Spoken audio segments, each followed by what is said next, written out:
2 పర్యాయాలు ఎమ్మెల్యేగా, ఒకసారి మంత్రిగా పనిచేసి కింద స్థాయి కార్యకర్తలు, నాయకులకు ఆదర్శంగా ఉండాల్సిన మాజీ మంత్రి కారుమూరి వెంకట నాగేశ్వరరావు చౌకబారు రాజకీయాలు చేస్తున్నారని తెలుగుదేశం పార్టీ శ్రేణులు మండిపడ్డారు. సోమవారం తణుకు తెలుగుదేశం పార్టీ కార్యాలయంలో ఏర్పాటు చేసిన మీడియా సమావేశంలో నాయకులు మాట్లాడారు. భవిష్యత్తుపై భయంతోనే కారుమూరి కారుకూతలు కూస్తున్నారని ఎద్దేవా చేశారు. తెలుగుదేశం పార్టీ జిల్లా కార్యదర్శి పితాని మోహన్ రావు మాట్లాడుతూ తణుకు నియోజకవర్గంలో జరుగుతున్న అభివృద్ధిని చూసి ఓర్వలేక లేనిపోని ఆరోపణలు చేస్తున్నారని విమర్శించారు.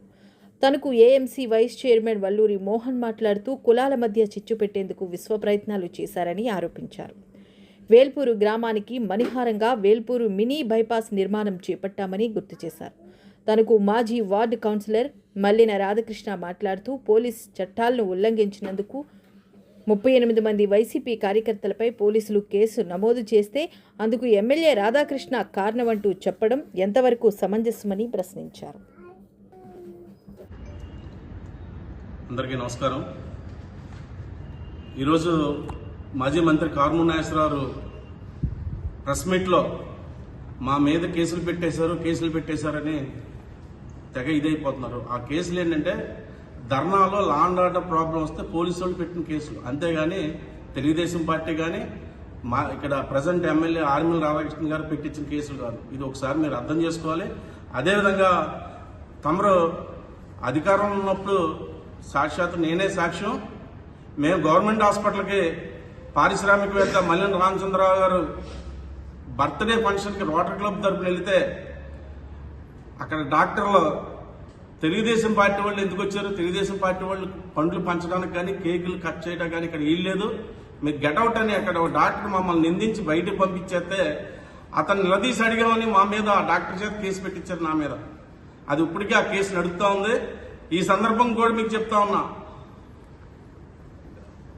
ఈ ప్రభుత్వం వచ్చిన మొదటి సంవత్సరంలో బాయ్స్ హై స్కూల్లో జరిగిన దీపావళి కొట్లులో 2 తాగుబోతులు కొట్టుకుని ఒక అతను చనిపోతే అది నేను మర్డర్ చేయించానని నా మీద మీడియాలో పత్రికా ముఖంగా అన్ని రకాలుగా నా మీద బురద చల్లి కడకేమైంది, 2 తాగుబోతులు కలిసి కొట్టుకుంటూ ఒక అతను చనిపోయాడు. ఆ హత్య కేసుని నా మీద మీరు ఆరోపించారు. మీరు ఎంతవరకు సంబంధించి ఒక మాజీ మంత్రిగా ఉండి ఒక ఎమ్మెల్యేగా 2 సార్లు చేసి ఇలా నిరాధారమైన హత్య ఆరోపణలు చేసేస్తే ఎంతవరకు మీరు కేవలం గారి మీద బురద చల్లాలని చెప్పి మీరు చూస్తున్నారు. అది చాలా అన్యాయం, అబద్ధం అని చెప్పి నేను తెలియజేసుకుంటూ ఉన్నాను. మీరు చెప్తున్నారు 400 మంది కార్యకర్తలు రాధాకృష్ణ గారు మనుషులు వెనకాల ఉన్నారని చెప్పి. దయచేసి మీకు ఏదన్నా అదే కనుక నిజమైతే 4 పేర్లు మీరు బయట పెట్టండి సార్. ఏమీ పెట్టకుండా మా నాయకుడు అక్కడ అభివృద్ధిని తట్టుకోలేక మీరు ఈ విధంగా మాట్లాడటం చాలా అసభ్యకరం. మీరు చేసినటువంటి పదవి కూడా అది చిన్నతనం అని చెప్పి నేను తెలియజేస్తూ ఉన్నాను.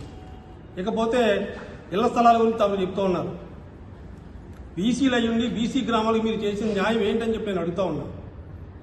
అందరూ బీసీలు ఉన్నట్టు మా గ్రామానికి మీరు చేసినట్టు అన్యాయం అంతా ఇంత కాదని చెప్పి ఈరోజు నేను తెలియజేసుకుంటూ ఉన్నాను.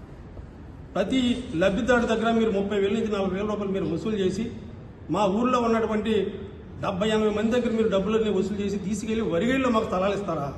ఇదేనా మీరు చేసినటువంటి ప్రధాన న్యాయం?